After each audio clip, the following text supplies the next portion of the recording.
Operasi Greif alias Unternehmen Greif adalah operasi yang diluncurkan oleh Satuan Khusus Jerman untuk membuat kebingungan serta kekacauan di pihak sekutu, yaitu dalam serangan hutan Ardennes atau pertempuran Bulge pada Desember 1944. Operasi ini dirancang langsung oleh Adolf Hitler dengan kekuatan utama sekitar 150 prajurit pilihan yang dipimpin oleh Obersturmbannführer Otto Skorzeny. Tugas utama pasukan khusus tersebut adalah melakukan penghancuran, melakukan patroli, dan melakukan penipuan, sehingga timbul kekacauan di garis belakang sekutu. Bahkan saking kacaunya, seorang jenderal Amerika dijadikan tahanan oleh pasukan sendiri. Atas keberhasilannya dalam Operasi Panzerfaust di Hongaria tahun 1944, Skorzeny yang baru kembali ke Jerman segera dipanggil ke Rastenburg, Prusia Timur. Selain diberi selamat langsung oleh Adolf Hitler, Skorzeny juga dikenalkan dengan rencana mendatang, yaitu serangan Ardennes, di mana Skorzeny diberi peran penting untuk memimpin pasukan khusus yang diberi nama Brigade Panzer 150. Hitler memberi saran kepada Skorzeny agar pasukannya menggunakan seragam serta peralatan tempur Amerika, sehingga tugas brigade dapat terlaksana dengan kerugian yang sedikit. Skorzeny sangat menyadari bahwa di bawah Konvensi Den Haag tahun 1907, setiap anak buahnya yang ditangkap saat mengenakan seragam AS dapat dieksekusi sebagai mata-mata.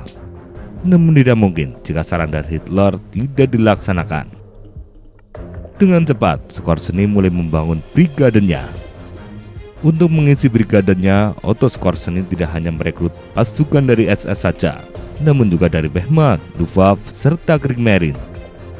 Secara total, jumlah tentara yang berhasil dikumpulkan untuk mengisi brigade mencapai 2.500 orang yang tergabung dalam 2 batalion.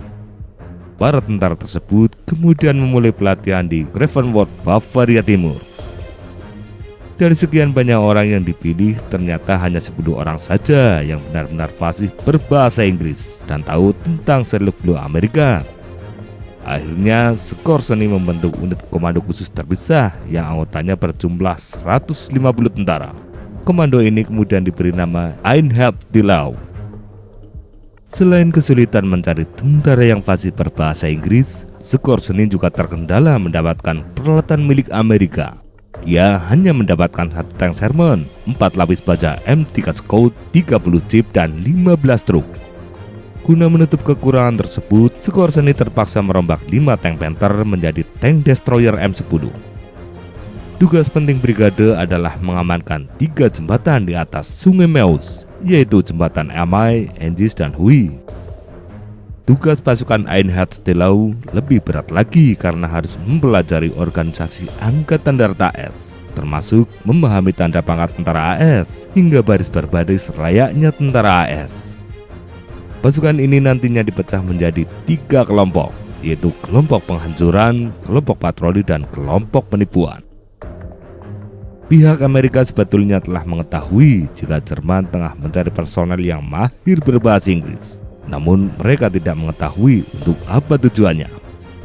Pada intinya, Amerika tidak pernah menyangka jika dalam waktu dekat bakal diserang lewat hutan Ardennes dan dibuat kacau balau oleh pasukan kecil Skorzeny. Tanggal 16 Desember 1944 sore hari, Brigade Panzer 150 mulai bergerak mengikuti 3 divisi penyerang. Pasukan Einheitsdienst sebagai inti dari Operasi Greif juga dipecah menjadi unit-unit kecil dan segera memulai tugasnya untuk membuat kekacauan. Pada hari itu, 1 tim berhasil mencapai Malmedy. Dengan berseragam layaknya polisi militer, tim komando berhasil membujuk pasukan Amerika untuk meninggalkan posisinya. Tim lain juga mulai bekerja dengan memutar rambu-rambu jalan serta memberi petunjuk palsu kepada pasukan Amerika yang tengah melaju ke arah serangan Jerman. Akibat banyaknya tentara yang salah jalur, petinggi militer Amerika mulai curiga dengan kehadiran penyusup dan memberi perintah kepada polisi militer untuk melakukan identifikasi kepada tentara AS yang mereka jumpai. Dalam identifikasinya, polisi militer kerap melontarkan pertanyaan-pertanyaan yang tidak semua orang Amerika tahu.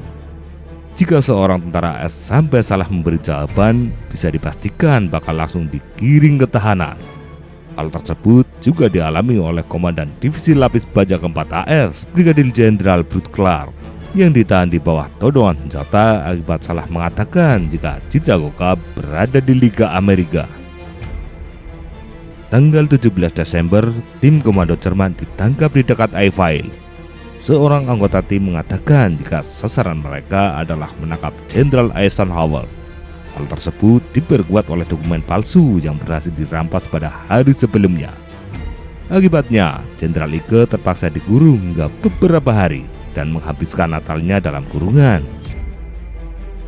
Tanggal 20 Desember terjadi insiden tragis di mana seorang polisi militer mengalami kepanikan dan langsung menembak mati 2 prajurit Amerika serta melukai beberapa tentara yang berusaha melerai. Kasus lainnya adalah seorang kapten ditahan selama 1 minggu akibat kedapatan memakai sepatu bot Jerman. Bahkan Jenderal Omar Bradley sampai kesal karena berulang kali dicegat oleh polisi militer dan dijejali dengan pertanyaan yang cukup menjengkelkan. Padahal dia adalah salah satu panglima pasukan di medan pertempuran Bal. Pada saat itu, hampir di seluruh Ardennes, tentara AS berusaha meyakinkan polisi militer bahwa mereka adalah GI asli. Padahal secara total jumlah pasukan Jerman yang mengenakan seragam AS hanya 40 orang.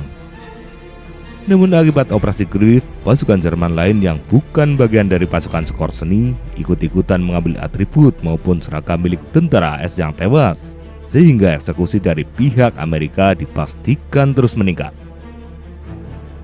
Dalam perkembangannya, Skorzeny berhasil membujuk komando tinggi agar mengizinkan pasukannya bertempur dengan seragam sendiri.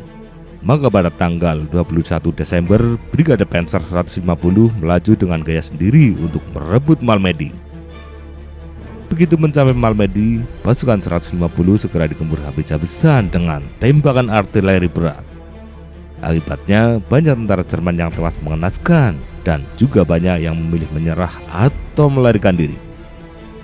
Menurut rumor yang beredar, ada satu tentara Skorzeny yang membelot dan kemudian melaporkan pergerakan Brigade Panzer 150 kepada Satuan Artileri Amerika.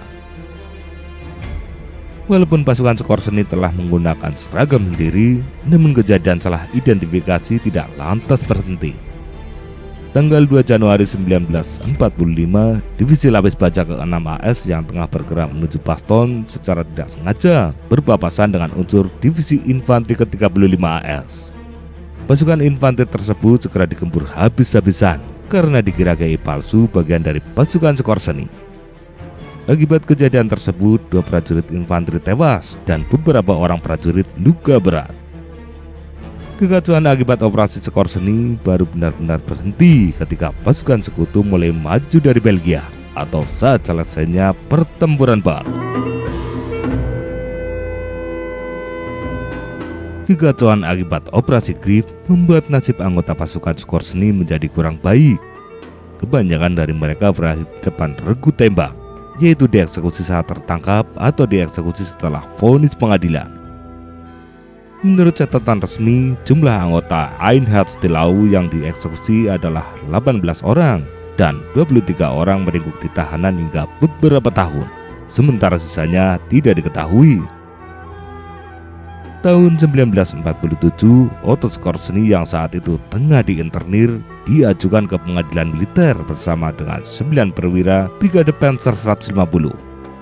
Otto CS didakwa dengan tuduhan melanggar hukum perang selama pertempuran Bal, yaitu penyalahgunaan rencana militer AS, pencurian seragam AS, dan pencurian paket palang merah dari tawanan perang AS. Skorzeny mengakui jika memerintahkan anak buahnya untuk mengenakan seragam AS. Namun ketika memasuki pertempuran, semua seragam musuh ditanggalkan dan tetap menggunakan seragam sendiri untuk melakukan pertempuran. Skorzeny menyatakan jika taktik seperti itu adalah tipu muslihat yang sah. Posisi Skorzeny semakin kuat ketika seorang mantan agen eksekutif Inggris memberikan pembelaan dan mengatakan jika dia beserta anak buahnya juga menggunakan seragam musuh ketika beroperasi di belakang garis Jerman. Akhirnya pengadilan tidak berdaya dan membebaskan Skorzeny dari segala dakwaan. namun tetap diinternir di Camp Darmstadt hingga akhirnya berhasil melarikan diri dari tempat itu pada tahun 1948. Pengadilan skor seni juga membuat salah satu pasal di Konvensi Jenewa terpaksa dirubah. Dengan selesainya pengadilan untuk aktor operasi Grif, maka selesai sudah semua hal yang berkaitan dengan operasi militer tersebut dan sekaligus mengakhiri perjumpaan kita kali ini. Oke, sekian dulu dari saya. Jangan lupa jaga kesehatan dan tetap patuhi protokol kesehatan. Bila perlu, makan sebanyak-banyaknya.